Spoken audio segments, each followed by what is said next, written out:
आम्ही सत्तेमध्ये जरी असलो परंतु सत्तेचा कुठेतरी गैरवापर होतोय।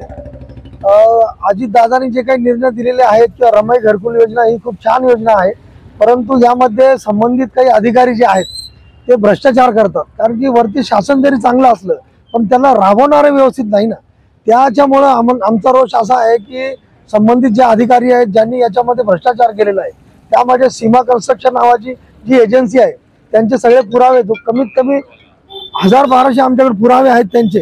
त्यांनी काय काय बोगस केलं, कसं केलं, कोणी कोणते बिलं काढले, ते सगळे पुरावे आम्ही जमा केलेले आहेत, अजितदादाला कळवलेले आहे। आणि येणाऱ्या 2 ऑगस्टला आम्ही मुंबईला आझाद मैदानावर सुद्धा उपोषणाला बसलो आहे।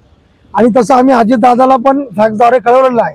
अजितदादा येणाऱ्या 28 तारखेला औरंगाबादमध्ये आमचं एक हे अधिवेशन आहे, त्या निमित्ताने ते औरंगाबादमध्ये येणार आहेत।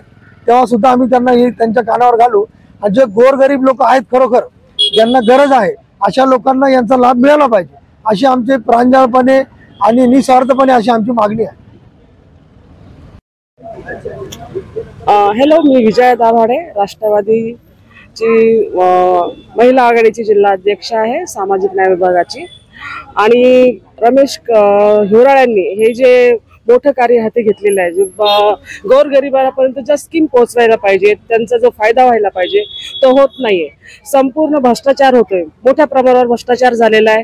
आणि त्या विरोधात, त्या भ्रष्टाचाराच्या विरोधात रमेश भैयांनी जे कार्य हाती घेतलेलं आहे ते खूप चांगलं आहे, त्यांना आम्ही सपोर्ट करतो। ज्या लोकांची नावं देखील नाहीयेत योजनेमध्ये, त्यांच्याकडे काही डॉक्युमेंट्स नाहीत, त्यांना जागा नाही, अशा लोकांना इथे घरकुल दिलेलं आहे। आणि जे गरजवंत आहेत त्यांना या योजनेचा फायदा मिळाला नाहीये।